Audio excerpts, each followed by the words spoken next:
اینا رو انالیز دینکشون گرفتن در کار و فیلم که کدامش لیوا گرفتگی.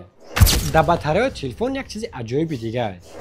سلام دوستان، امروز درباره دو تلفن پاپولار که در سال 2025 اومدگی به شما ابزار کوتاه میکنم. پیش ابزار کردن به شما دو خبر خوش دارم. یکم خبر اینه که ما مغازه ریالفون تلفن تکنو سپارک برد کردگیم، تلفن بیپل.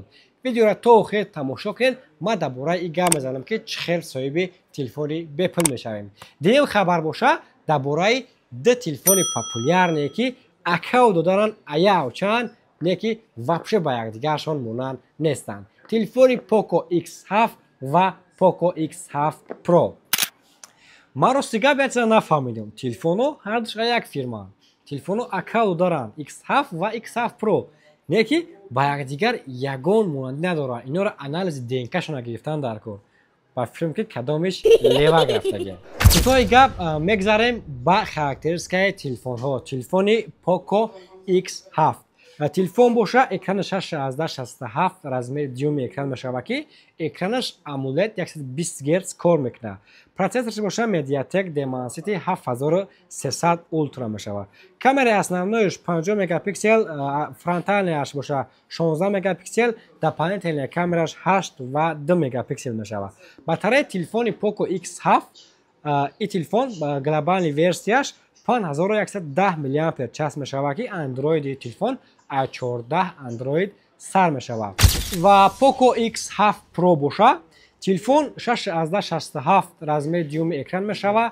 اکرانش AMOLED 120 گرتز کار میکنه. پروسسورش مدیاتک دیمنسیتی 8400 اولترا.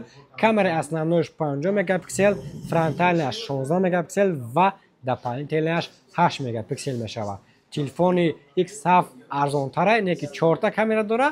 پوکو X7 پرو باشه قیمت ترکای نیکی 2 تا کامera داره. اینش هم عجیب. باتری پوکو X7 پرو باشه 6000 میلی آمپر چارج. اندروید تلفن i15 اندروید سر میشه. اگر از جهت کامپلکت گپ زنیم در کامپلکت تلفنو هر دوشون یک خیلی چیز دارن. یعنی کسونچای 4 چاتکی ایگولکا برای سیم کارت بروردن، کابل اورجینال و زشیدن پلیونکا. ایشو یه بلوک پیتن دارن که فقط از کامپلکت بلوک پیتنهای تلفنو فرق میکنه. یعنی بلوک پیتنهای پوکو X7 پرو 90 وات میشه و بلوک پیتنهای پوکو X7 باشه 45 وات بیشتر زرد که داره. همه خدای چیزش فرق میکنه. تمام ای داخلی کامپلکتش. در باتری تلفن یک چیز عجیبی دیگه. مثال باتری تلفنو هر خیل میشوند. راستیگه ما نفهمیدیم برای چی خیلی. شما در کامنتر نویسونید که برای چی باتری تلفن همه خیل میکنن. مثال میگیریم پوکو X7 پرو اگر برای دولت ایندیا اگر برورن باتریکش 6550 میلی آمپر چارج میکنن. گلوبال ورسیاش باشه باتریکش 6000 رون یعنی 6000 میلی آمپر چارج میشه. 550 میلی آمپر چارج از کجا اومد ایشون ما نفهمیدیم. پوکو X7 باشه برای دولت ایندیا باتریکش 5500 میلی آمپر چارج. گلوبال ورسیاش باشه باتریش 5110 میلی آمپر چارج میشه. مثال یعنی سیستم باتریاشون ساعتش آمپرش یعنی فرق میکنه. و شما در کامنتر نویسونید که برای چی همه خیل میکنه. باز یک چیز عجیبی دیگه که تلفن پوکو X7 مثلا همتون دونین که پرو قیمتتر میشوند نظر به تلفنایی که ابیش نی. مثلا X7 ارزانتره چم ای پوکو X7 پرو دا.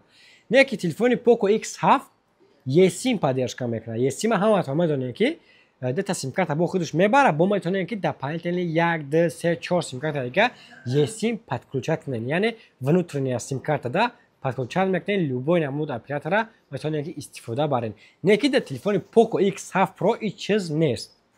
یه سیم поддержка نمیکنه. سامسونگ و آیفون که последнее время промодаgan یه سیم поддерживать میکنن. نه که پوکو X7 پرو نمیکنه. پوکو X7 باشه میکنه. ایش هم یک جای عجیبی دیگه دارن.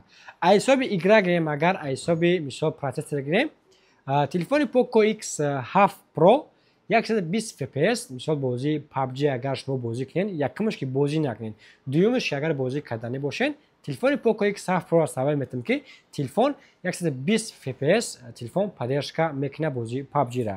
و تلفن پوکو X7 ابیشنی باشه تلفن ба фикрам ки ма ки 60 fps мебардора, барое ки дар баъзе характеристикаҳо ман дидам ҳар хел fps мебардора. Не ки ҳама мисол ҳамун сайте ки боварино ки ман амра тамошо кардам хондам, телефони Poco X7 60 fps бозии PUBG-ра поддержка мекунад. Кӯтоҳи гап, телефонҳо аккаунт доранд. Як компаниян ҳар душ Poco X7 ва X7 Pro, даже дизайношон вообще-то калони бад фарқ мекунад. Инеш ҳам як аҷоиботи ҳамин телефонҳое ки барои чӣ ҳатто ягон чиша монанд накарданд. Телефони Poco X7 сета камера, якта спичка ва телефони Poco X7 Pro боша дута камера, якта спичка дорад ки даже экрани X7 ранги телефонҳои Redmi Note 14 Pro, ранги Note 14 Pro Plus экранаш аввалное гаштагиае ва Poco X7 Pro боша полностью ранги кирпичае ки даже рост чамони болои кафелда болои шада рост мешавад телефон. Телефонҳоро агар нархҳои телефонҳоро фаҳмидан хоҳед, метавонед ки аз телеграм канали Realphone Moskva дар омада даҷа дар бораи ҳамаи памятҳош, расветкош, оперативкош нархҳошон подробно омадагиянд, метавонед ки аз нарх навош бохабар шавед.